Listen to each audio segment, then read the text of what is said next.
Kita ke informasi yang pertama, ini pemirsa, dikabarkan bahwa Facebook ini akan ganti nama.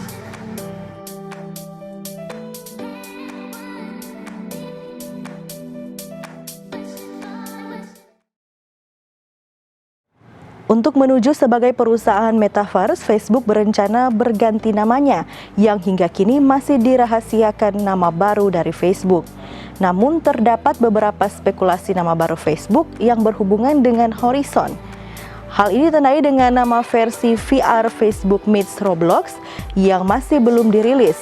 Yang baru-baru ini diubah menjadi Horizon Worlds. Tak lama usai Facebook mendemonstrasikan versi untuk kolaborasi tempat kerja yang disebut Horizon Workroom. Facebook berencana mengubah nama perusahaannya pekan depan bertepatan saat konferensi tahunan Connect pada 28 Oktober mendatang.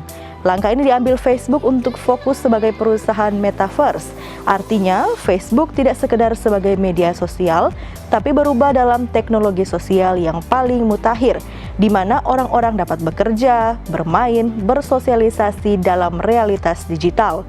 Sebulan jelang pelaksanaan konferensi nasional yang akan dilaksanakan dari Facebook ini, kita akan tunggu kira-kira nama apa yang akan digunakan oleh Facebook.